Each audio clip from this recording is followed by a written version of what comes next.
नमस्कार. सिटी न्यूजच्या बुलेटिनमध्ये प्रेक्षकांचं मनपूर्वक स्वागत. आज दिनांक 18 जून 2026 वार गुरुवार. बातमीची सुरुवात करूया सुविचार मालिने. आयुष्यातील आव्हाने ही वाढीची संधी आहेत. त्यांचा सामना करण्यातच खरी विजयाची मजा आहे. आजचा सूचना पण बघितला. आता बघूया बातमीपत्रातील ठळक बातम्या.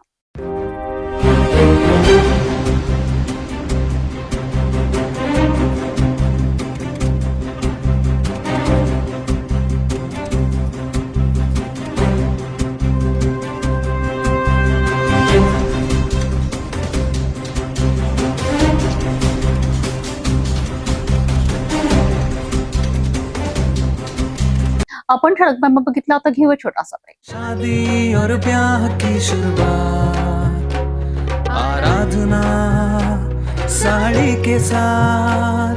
आराधना होलसेल शॉपिंग मॉल L2 बीझलँड complex, Nandgaon Peth, Amravati, Jawahar road, Amravati. Break नंतर बघूया सविस्तर बातम्या. अमरावती शहरात तडीपार गुन्हेगारांवर पोलिसांचा धडाकेबाज बडगा कायम आहे. नागपूर गेट पोलीस स्टेशनच्या गुन्हे प्रकटीकरण पथकाने 2 वेगवेगळ्या कारवायांमध्ये 2 तडीपार इसमांना अटक करत त्यांच्याकडून धारदार कोयता आणि तलवार जप्त केली आहे. सार्वजनिक ठिकाणी शस्त्रांसह दहशत निर्माण करणाऱ्या या आरोपींविरोधात गुन्हे दाखल करण्यात आले असून पुढील तपास सुरू आहे. अमरावती शहरातील नागपूर गेट पोलीस स्टेशनच्या गुन्हे प्रकटीकरण पथकाने 2 तडीपार आरोपींविरुद्ध प्रभावी कारवाई करत धारदार शस्त्रे जप्त केली आहेत. मिळालेल्या गुप्त माहितीच्या आधारे 17 जून रोजी डीबी पथकाने अकॅडमिक स्कूलच्या मैदान परिसरात सापळा रचला. यावेळी तोंडाला रुमाल बांधून अंधाराचा फायदा घेत फिरत असलेला तडीपार आरोपी जब्बार खान रऊफ खान वय 28 वर्ष राहणार अन्सारनगर याला ताब्यात घेतले. झडती दरम्यान त्याच्याकडून एक लोखंडी धारदार कोयता जप्त करण्यात आलाय. या कोयत्याची किंमत सुमारे 500 रुपये असल्याचे पोलिसांनी सांगितले. त्यानंतर 18 जून रोजी पुन्हा मिळालेल्या गुप्त माहितीच्या आधारे डीबी पथकाने सौदागरपुरा येथील मोकळ्या मैदानात कारवाई केली. येथे तडीपार आरोपी इरफान खान रहमान खान वय 38 वर्ष राहणार रहमतनगर हा हातात तलवार घेऊन परिसरात दहशत निर्माण करीत असल्याची माहिती मिळाली होती. पोलिसांनी तात्काळ घटनास्थळी धाव घेत आरोपीला ताब्यात घेतले. त्याच्याकडून एक धारदार लोखंडी तलवार जप्त करण्यात आली आहे. या तलवारीची किंमत सुमारे 1000 रुपये असल्याचे सांगण्यात आले. दोन्ही आरोपींविरोधात महाराष्ट्र पोलीस कायदा कलम 142 तसेच आर्म्स ऍक्ट कलम 425 अन्वये नागपूर गेट पोलीस ठाण्यात गुन्हा दाखल करण्यात आला आहे. ही कारवाई पोलीस आयुक्त राकेश ओला, पोलीस उपायुक्त श्याम घुगे, सहाय्यक पोलीस आयुक्त कैलास पुंडकर यांच्या मार्गदर्शनाखाली वरिष्ठ पोलीस निरीक्षक मनोहर कोटनाके यांच्या नेतृत्वात डीबी पथकाने केली आहे. तडीपार गुन्हेगारांवर सातत्याने कारवाई करत अमरावती पोलिसांनी शहरातील कायदा व सुव्यवस्था राखण्याकरिता कठोर पावले उचलली आहेत. सार्वजनिक ठिकाणी शस्त्रांसह दहशत माजवणाऱ्यांवर यापुढेही अशीच कडक कारवाई सुरू राहणार असल्याचा इशारा पोलिसांनी दिला आहे.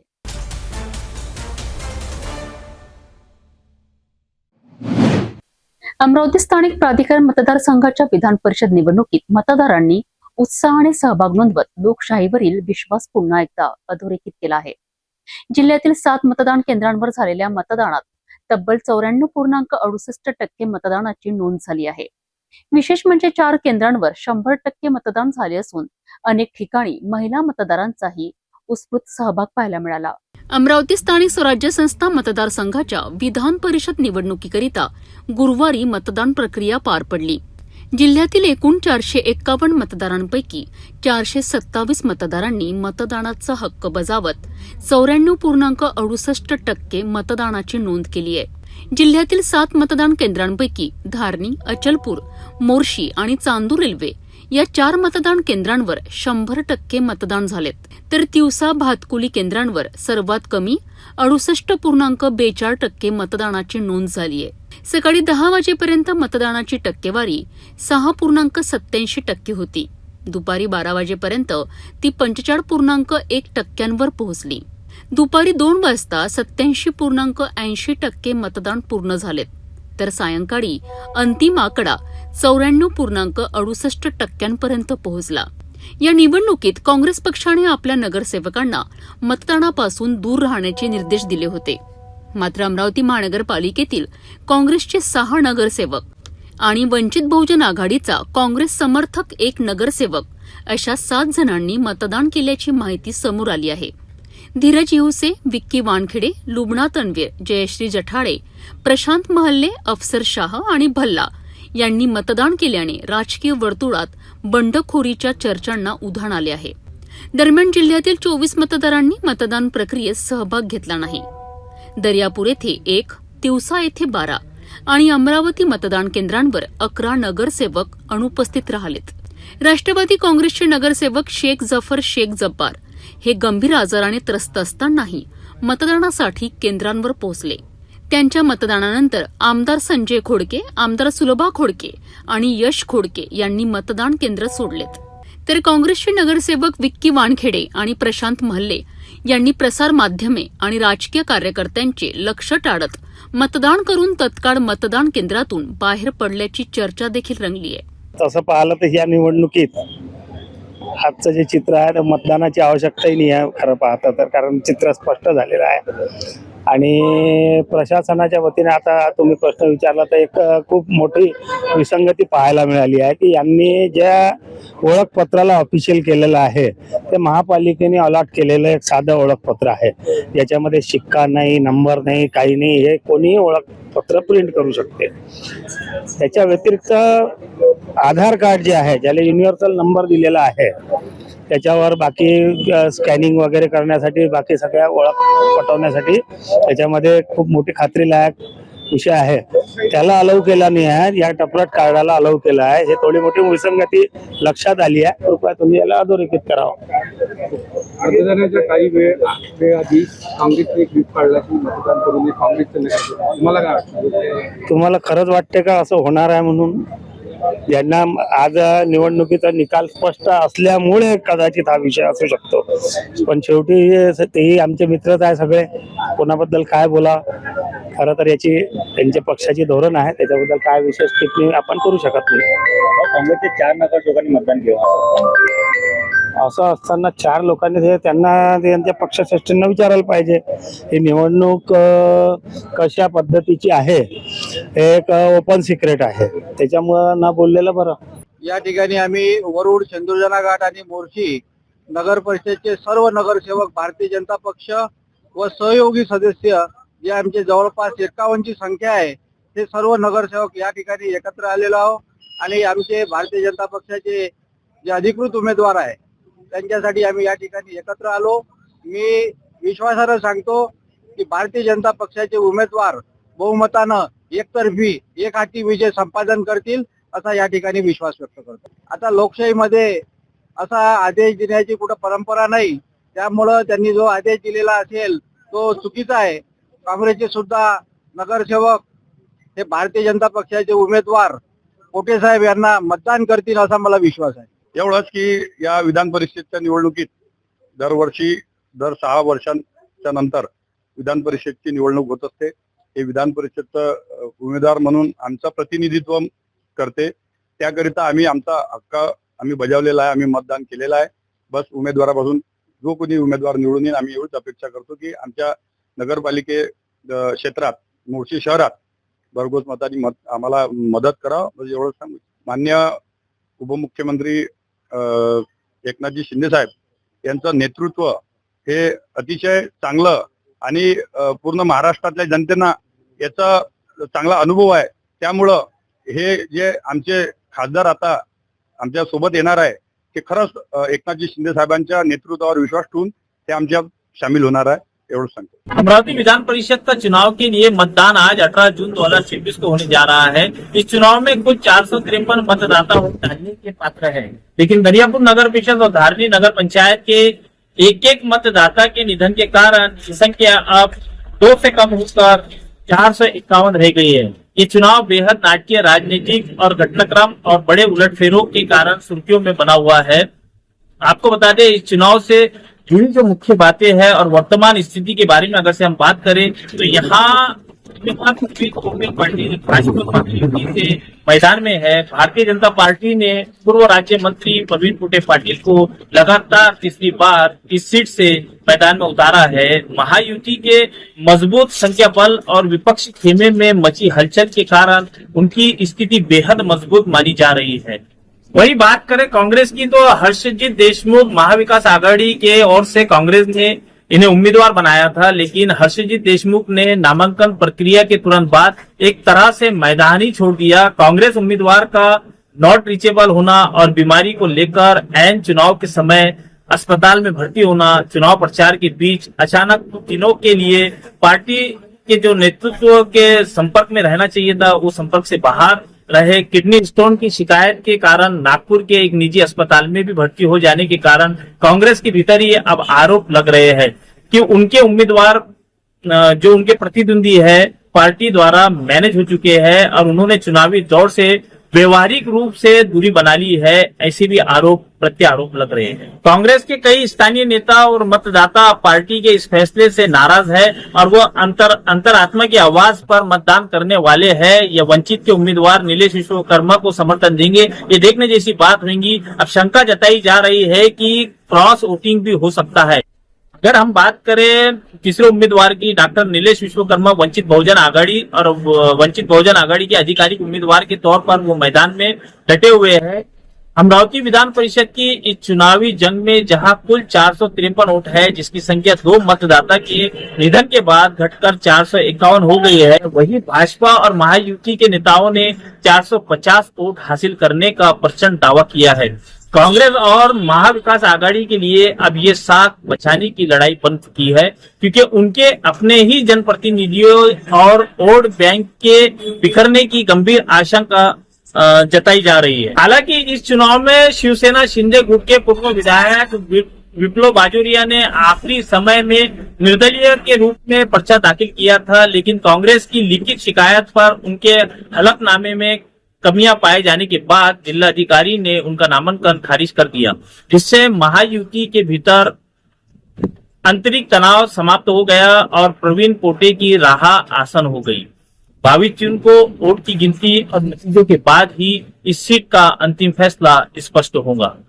जावेद शाह, सिटी न्यूज, अंजनगाव सुची। अमरावती विधान परिषद निवडणुकीच्या मतदान प्रक्रियेत मतदारांनी उत्स्फूर्त सहभाग नोंदवत लोकशाहीचा उत्सव यशस्वी केला आहे। आता सर्वांचे लक्ष लागले आहे ते मतमोजणीकडे आणि अंतिम निकालाकडे। अमरावतीच्या राजकारणात कोणाचे पारडे जड ठरणार आणि विजयाचा गुलाल कोण उधळणार याचे उत्तर आता मतपेटीत बंद झाले आहेत।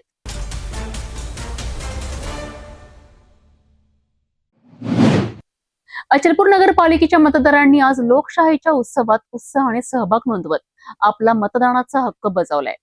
विशेष म्हणजे अचलपूर मतदारसंघाचे आमदार प्रवीण तायडे यांच्या उपस्थितीत ही मतदान प्रक्रिया पार पडली आहे। नगरसेवक, नगरसेविका आणि भाजप महायुतीचे पदाधिकारी मोठ्या संख्येने मतदान केंद्रांवर उपस्थित राहिल्याने परिसरात राजकीय वातावरण चांगलेच रंगले होते।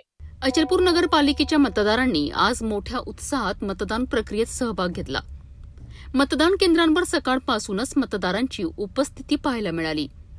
अचलपूर मतदारसंघाचे आमदार प्रवीण तायडे यांनी मतदान केंद्राला भेट देत मतदारांशी संवाद साधला। यावेळी नगरपालिकेचे नगरसेवक, नगरसेविका तसेच भाजप महायुतीचे अनेक पदाधिकारी मोठ्या संख्येने उपस्थित होते।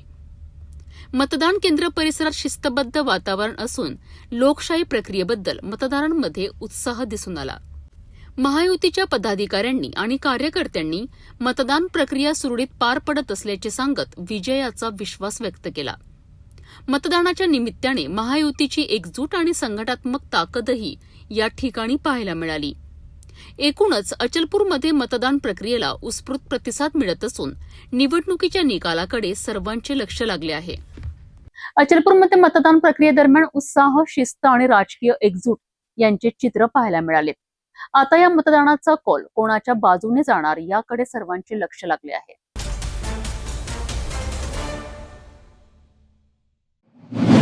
अमरावती विधान परिषद निवडणूक 2026 मध्ये आज मतदान प्रक्रियेला वेग आला असून राष्ट्रवादी काँग्रेस पक्षाच्या अजित पवार गटाने एकजुटीचे शक्ती प्रदर्शन केले आहे।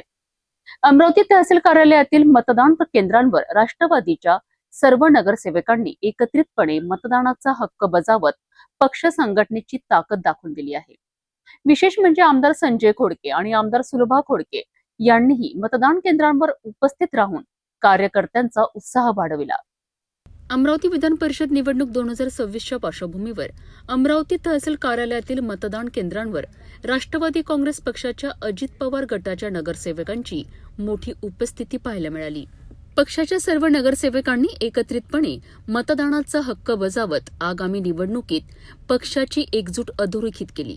मतदान केंद्र परिसरात सकाळपासूनच उत्साहाचे वातावरण होते. नगरसेवकांनी शिस्तबद्ध पद्धतीने मतदान प्रक्रियेत सहभाग घेतला. यावेळी आमदार संजय खोडके आणि आमदार सुलभा खोडके यांनी मतदान केंद्रांवर उपस्थित राहून नगरसेवकांशी संवाद साधला. तसेच मतदान प्रक्रियेचा आढावाही घेतला. पक्षाच्या स्थानिक नेतृत्वाने सर्व सदस्यांनी मतदान करणे ही पक्षासाठी महत्वाची बाब असल्याचे सांगितलेत. नगरसेवकांच्या एकत्रित उपस्थितीमुळे राष्ट्रवादी काँग्रेस पक्षाची संघटनात्मक ताकद आणि अंतर्गत समन्वय पुन्हा एकदा दिसून आलाय. विधान परिषद निवडणुकीच्या पार्श्वभूमीवर प्रत्येक मत महत्वाचे मानले जात असून विविध पक्षांकडून आपल्या सदस्यांची एकजूट कायम ठेवण्यावर भर दिला जात आहे. अमरावतीत राष्ट्रवादीच्या नगरसेवकांनी दाखवलेल्या एकजुटीकडे आता राजकीय वर्तुळाचे लक्ष लागले आहे. या निवडणुकीत कोणता उमेदवार बाजी मारणार याकडे संपूर्ण जिल्ह्याचे लक्ष लागून राहिले आहे. अमरावती विधान परिषदेच्या निवडणुकीमध्ये महायुतीचे उमेदवार माजी आमदार आदरणीय प्रवीणजी पोटे साहेब यांचा विजय निश्चित आहे. याच्यामध्ये कुठेही बाधा येईल असं दिसत नाही. आम्ही राष्ट्रवादी काँग्रेस पक्षाचे 12 नगरसेवक या ठिकाणी आलेलो आहोत आणि 12ही लोकांनी मतदान केलेलं आहे. 12ही लोकांचं मतदान महायुतीचे उमेदवार प्रवीणभाऊ पोटे यांना करण्यात आलं आहे. त्यामुळे मला खात्री आहे की प्रवीणभाऊ पोटे निश्चितपणे निवडून येतील आणि अमरावती महानगरपालिकेच्या विकासाला निश्चित दराने ते गती देतील अशी आम्हाला आशा आहे. काँग्रेसने एकीकडे व्हीप जारी केली होती की मतदानावर बहिष्कार करणार, त्याच्याबद्दल काय सांगा? तो त्यांच्या पक्षाचा विषय आहे. त्यांनी काय ठरवलं तो त्यांचा निर्णय आहे. म्हणजे पहिल्यांदा जाहीर करायचा उमेदवार आणि त्यानंतर माघार घ्यायची आणि आता तटस्थ भूमिका घ्यायची हा विषय न बोलण्यासारखा आहे. तरी सुद्धा त्या संदर्भात माहिती आहेच, त्यामुळे जास्त बोलण्यात काही अर्थ नाही. तरी सुद्धा त्यांच्या 4 नगरसेवकांनी वोटिंग केलं.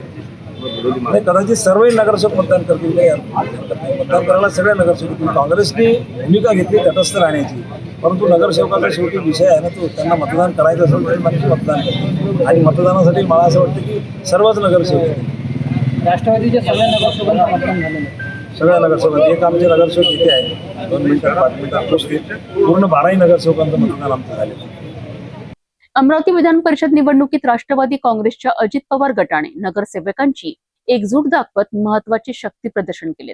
सर्व नगरसेवकांनी मतदानाचा हक्क बजावल्याने पक्षाच्या रणनीतीला बळ मिळाल्याचे मानले जात आहे. या निवडणुकीतील पुढील घडामोडींवर आमची नजर कायम राहणार.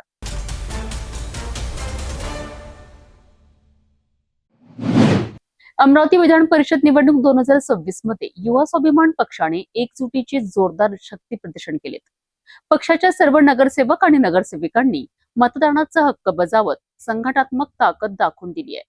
उपमहापौर सचिन भेंडे यांच्या उपस्थितीत सर्व नगरसेवकांनी मतदान प्रक्रियेत सहभाग घेतल्याने राजकीय वर्तुळात या एकजुटीची चर्चा रंगली आहे. अमरावती विधान परिषद निवडणूक 2026 करिता मतदान प्रक्रिया पार पडत असताना युवा स्वाभिमान पक्षाच्या नगरसेवकांनी एकजुटीचे दर्शन घडविलेत. पक्षाच्या सर्व नगरसेवक आणि नगरसेविकांनी मतदान केंद्रांवर उपस्थित राहत आपल्या मतदानाचा हक्क बजावलाय. यावेळी अमरावतीचे उपमहापौर सचिन भेंडे यांनीही मतदान प्रक्रियेत सहभाग घेत पक्षाच्या सदस्यांना प्रोत्साहन दिलेत. मतदान केंद्रांवर युवा स्वाभिमान पक्षाच्या लोकप्रतिनिधींची मोठ्या प्रमाणात उपस्थिती पाहायला मिळाली. सर्व सदस्यांनी एकत्रितपणे मतदान केल्याने पक्षातील समन्वय आणि संघटनात्मक बांधिलकी अधोरेखित झाली आहे. विधान परिषद निवडणुकीत प्रत्येक मत महत्वाचे मानले जात असताना युवा स्वाभिमान पक्षाने आपली राजकीय ताकद आणि शिस्त दाखवून दिली आहे. नगरसेवकांच्या 100% सहभागामुळे पक्षाच्या निवडणूक रणनीतीला बळ मिळाल्याचे राजकीय जाणकारांचे मत आहे.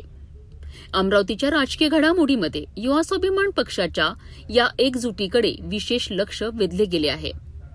अमरावती विधान परिषद निवडणुकीत युवा स्वाभिमान पक्षाने सर्व नगरसेवक आणि नगरसेविकांच्या सहभागातून एकजुटीचे महत्वपूर्ण शक्ती प्रदर्शन केले आहे.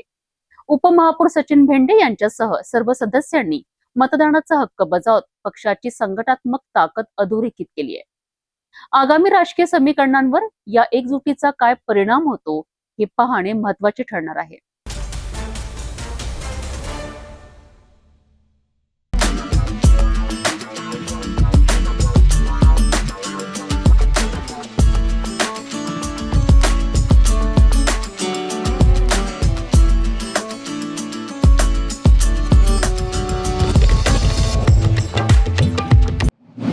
नागपूर शहरात अंमली पदार्थांविरोधातील मोहिमेला आणखी एक मोठे यश मिळाले आहे.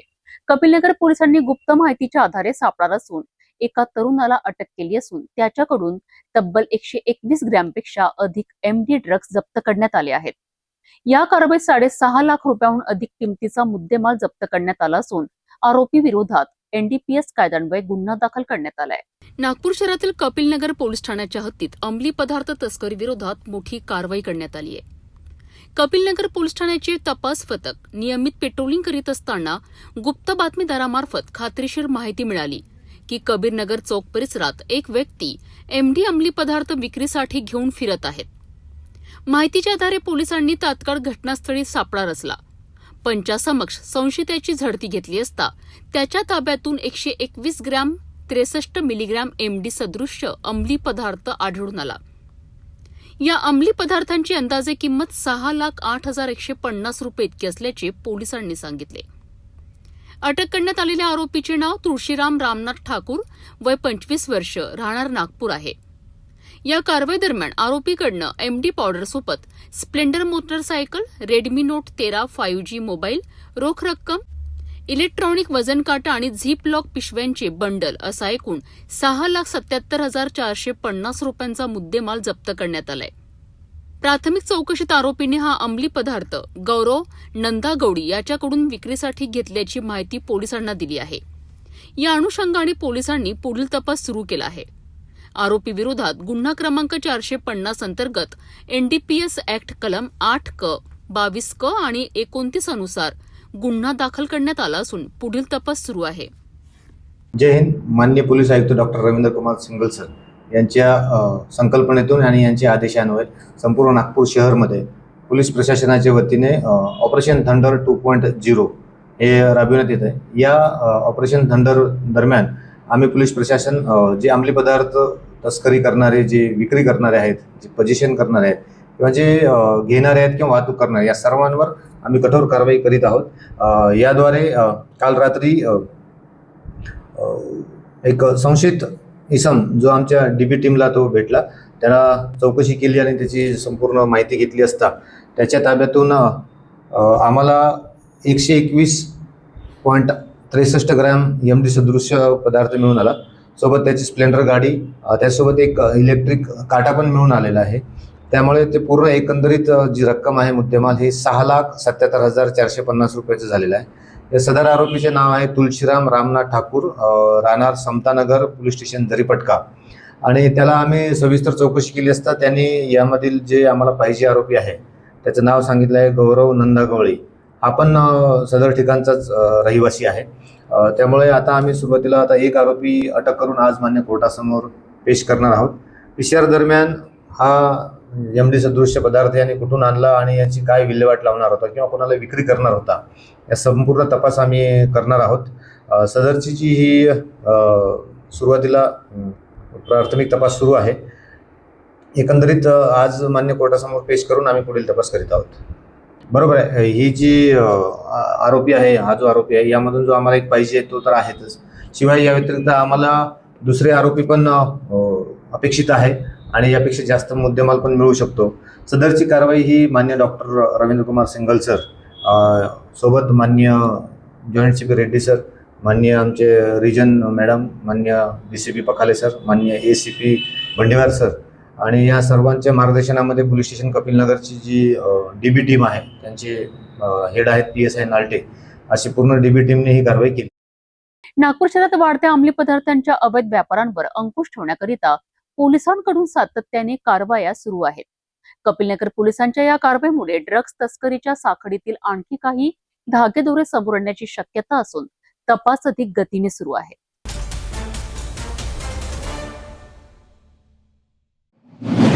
नागपूरमध्ये हजारो गुंतवणूकदारांची कोट्यवधी रुपयांची फसवणूक करणाऱ्या कथित डिजिटल गुंतवणूक रॅकेटचा मोठा पर्दाफाश झाला आहे. अधिक परताव्याचे आमिष दाखवत गुंतवणूकदारांना जाळ्यात ओढणाऱ्या CLBP system private limited collection या कंपनी विरोधात आर्थिक गुन्हे शाखेने मोठी कारवाई केली आहे. या प्रकरणात नागपूर आणि चंदीगड येथून 2 आरोपींना अटक करण्यात आली असून तब्बल 1,72,00,000 रुपये गोठविण्यात आले आहेत. केस रजिस्टर हमने किया है पांचपावली पुलिस स्टेशन में और जो रेलिवेंट सेक्शंस है उसमें क्या है, जैसे अभी बताया, इम्पर्सोनेशन हो या फिर इसमें जो BNS की कलम है वो लगाई है हमने, IT एक्ट लगाया है, इसमें सभी सेक्शन जो मैक्सिमम हमें नज़र आए वो सब इसमें लगाए हैं। और अभी फ्यूचर इसमें अगर कोई और नई चीज़ आती है नज़र तो हम उसके ऊपर और भी सेक्शन लगाएंगे। परंतु और इसमें जो है 2 आरोपी अभी तक हमारे ताबे में है, PC लिया है हमने, उनके ऊपर कार्रवाई हो रही है। पहले जो शुरुआत में यहाँ का जो लोकल आरोपी था उसको हमने उठाया था, और ये इन्फॉर्मेशन लीक ना हो तो उसके बाद में जो है हमने दूसरे आरोपी को अरेस्ट करने के बाद में दोनों को कोर्ट में प्रोड्यूस किया और कार्रवाई हमारी शुरू हुई। इसमें दोनों प्रॉपर जो है फॉलो किया हमने प्रोसीजर। इसके अलावा जो फिरियादी है वो यहीं की फिरियादी है। जैसा बताया DCP डिटेक्शन ने, किस तरह से उसने 5,000 रुपये उसको पहले शुरुआत में 12,500 के जो कॉइन्स दिखाए गए, उसके बाद में 5,000 किए, फिर उसने 30 लोग और भी वो लेके आई। तो इस तरह से ये बढ़ते बढ़ते जो उसने पैसा मांगा अपना, तो उसने बोला कि आपको मिलेगा भी तो कई साल लगेंगे, 4-6 साल लगेंगे, और आपको एक बारी में आप सिर्फ 1,000 रुपये निकाल सकते हो इसमें। तो इस तरह का एक मन घड़ंत एक उन्होंने ये बनाया हुआ था, जिससे ही काफ़ी लोग इसमें फंसे, जो आपने देखा लगभग 15 करोड़, और हम अभी तक इसमें 2 करोड़ 10 लाख रुपए के आसपास में फ्रीज कर चुके हैं इसमें।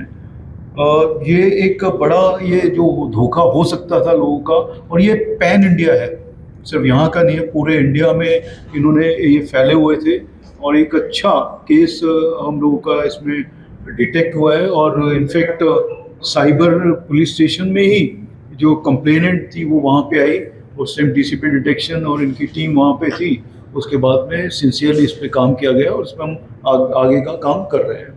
हजारो गुंतवणूकदारांना झटपट श्रीमंत होण्याचे स्वप्न दाखवत कोट्यावधी रुपयांची उलाढाल करणाऱ्या या प्रकरणाचा तपास आता आर्थिक गुन्हे शाखेकडून वेगाने सुरू आहे।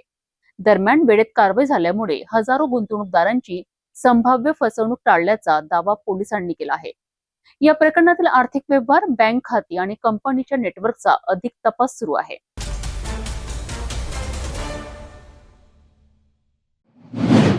यवतमाळ जिल्हाधिकारी कार्यालय परिसरात मोठा राजकीय आणि प्रशासकीय संघर्ष पाहायला मिळालाय। शेतकऱ्यांच्या विविध मागण्यांकरिता आणि लाडकी बहीण योजनेच्या अंमलबजावणीकरिता उद्धव बाळासाहेब ठाकरे शिवसेनेच्या कार्यकर्त्यांनी आक्रमक आंदोलन छेडले आहे।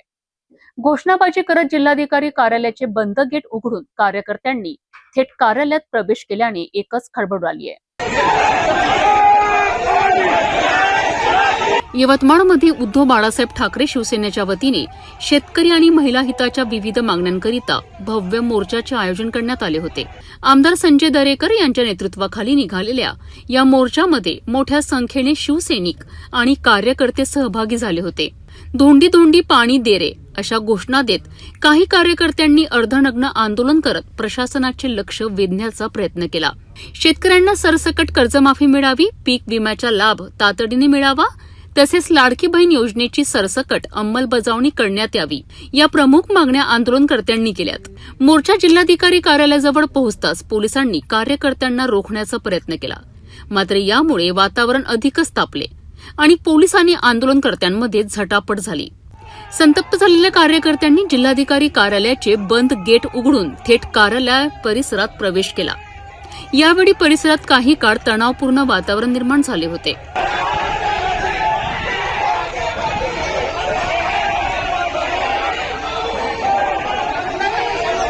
घोषणाबाजी करत प्रशासनाविरोधात संताप व्यक्त करण्यात आला। आंदोलनकर्त्यांनी शेतकरी आणि महिलांच्या प्रश्नांकडे सरकार दुर्लक्ष करत असल्याचा आरोप केलाय। या आंदोलनामुळे जिल्हाधिकारी कार्यालय परिसरात मोठा पोलीस बंदोबस्त तैनात करण्यात आला होता। अखेर प्रशासनाला निवेदन देण्यात आले असून मागण्या मान्य न झाल्यास आणखी तीव्र आंदोलनाचा इशारा देण्यात आलाय।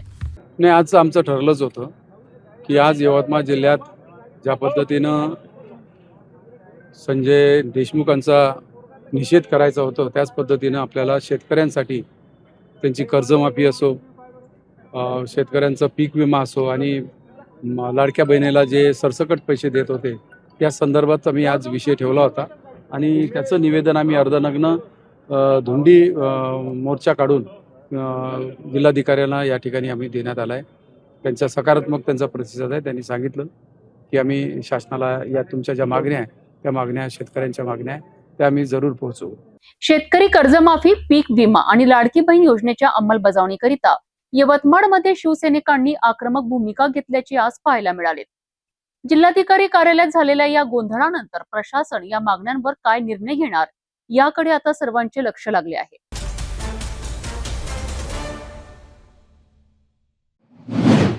भोकरदन तालुक्यातील धावडा फतेपूर मार्ग पुन्हा एकदा चर्चेत आला आहे. खराब रस्ता, अपुऱ्या सुरक्षा उपाययोजना आणि प्रशासनाच्या दुर्लक्षामुळे या मार्गावर अपघातांची मालिका सुरूच आहे. नुकत्याच झालेल्या भीषण अपघातात 5 जण गंभीर जखमी झाले असून नागरिकांनी आता संताप व्यक्त करत तातडीने सुरक्षा उपाययोजना करण्याची मागणी केली आहे. भोकरदन तालुक्यातील धावडा फतेपूर मार्गावरील धोकादायक परिस्थिती पुन्हा एकदा समोर आली आहे. 17 जून रोजी सकाळी सुमारे 6 वाजता पुण्याहून धावडा मार्गे फतेपूरकडे जाणाऱ्या टाटा अल्ट्रोस कारचा भीषण अपघात झालाय. मिळालेल्या माहितीनुसार संबंधित वाहन चालक या मार्गावर प्रथमच प्रवास करीत होता. रस्त्याची खराब अवस्था, पुलाजवळील कच्चा व धोकादायक भाग आणि कोणत्याही प्रकारच्या सूचना फलकांचा अभाव यामुळे चालकाची दिशाभूल झाली. परिणामी वाहनावरील नियंत्रण सुटून टाटा अल्ट्रोस कार थेट पुलावरून खाली कोसळली. या भीषण अपघातात वाहनातील 5 जण गंभीर जखमी झाले असून त्यांच्यावर बुलढाणा येथील रुग्णालयात उपचार सुरू आहेत. स्थानिक नागरिकांच्या म्हणण्यानुसार धावडा फतेपूर मार्ग आता अपघात प्रवण ठिकाण बनला आहे. गेल्या 1 महिन्यात या मार्गावर 5 ते 6 अपघात घडले असून अनेकांना दुखापती झाल्या आहेत. विशेष म्हणजे या मार्गावरील धोकादायक ठिकाणी कोणतेही दिशादर्शक फलक, रिफ्लेक्टर, इशारा फलक आणि संरक्षण कठडे नसल्याने रात्रीच्या वेळी तसेच नवीन वाहन चालकांसाठी हा रस्ता अधिक धोकादायक ठरत आहे. स्थानिक नागरिक, महिला, युवक तसेच वाहन चालकांनी अनेक वेळा प्रशासन आणि बांधकाम विभागाचे लक्ष वेधले, मात्र अद्याप कोणतीही ठोस उपाययोजना करण्यात आलेली नसल्याचा आरोप नागरिकांनी केला आहे. भविष्यात मोठी जीवितहानी होण्यापूर्वी प्रशासनाने तातडीने रस्त्यावरील अपूर्ण काम पूर्ण करावेत, धोकादायक ठिकाणी सुरक्षा साधने बसवावीत आणि नागरिकांच्या सुरक्षिततेची हमी द्यावी, अशी जोरदार मागणी परिसरातील नागरिकांकडून होत आहे. 1 महिन्यात 5 पेक्षा अधिक अपघात, पुलावरून कोसळलेली कार आणि गंभीर जखमी झालेले प्रवासी, ही परिस्थिती प्रशासनाकरिता धोक्याची घंटा ठरावी अशी अपेक्षा नागरिक व्यक्त करीत आहेत. आणखी एखादी मोठी दुर्घटना घडण्यापूर्वी धावडा फतेपूर मार्गावर आवश्यक सुरक्षा उपाययोजना करण्यात येतात का याकडे सर्वांचे लक्ष लागले आहे. जाता जाता पुन्हा एकदाच्या ठळक बातम्या.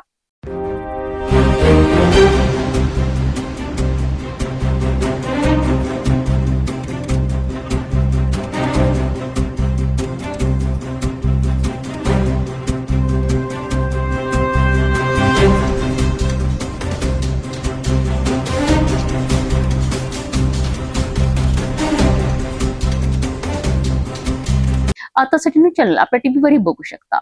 अमरावती जिल्ह्यानंतर विदर्भ आणि महाराष्ट्राचे दर्शक घर बसल्या आपल्या केबल टीव्हीवर सिटी न्यूजच्या बातमी पाहू शकाल. जर आपल्या टीव्हीवर सिटी न्यूज चॅनल नसेल तर आपण आपल्या केबल ऑपरेटरचा संपर्क करावा. आपण सिटी न्यूज केबलच्या व्यतिरिक्त युट्यूब, फेसबुक, इंस्टाग्राम आणि ट्विटरवर बघू शकता. याकरिता सोशल मीडिया अकाउंट सबस्क्राईब करा, फॉलो करा, लाईक करा. युट्यूब अकाउंट सबस्क्राईब करण्याकरिता सबस्क्राईब बटनाला क्लिक करा आणि बेल आयकॉन दाबायला विसरू नका, कारण स्वतःचे समाचार आपल्यापर्यंत पोहोचणार आहेत. तसेच सिटी न्यूजचे फेसबुक पेज लाईक करा, इंस्टाग्राम आणि ट्विटर हँडल फॉलो करा. आपण व्हॉट्सअपवर सुद्धा सूचना देऊन न्यूज प्राप्त करू शकता. व्हॉट्सअप नंबर स्क्रीनवर येत आहे.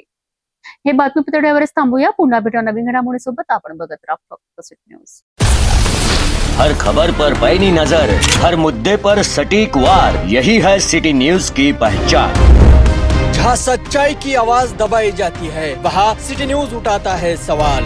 हर स्क्रीन पर, हर प्लेटफॉर्म पर हमारी मौजूदगी बोलती है. सिटी न्यूज हमेशा सच के साथ.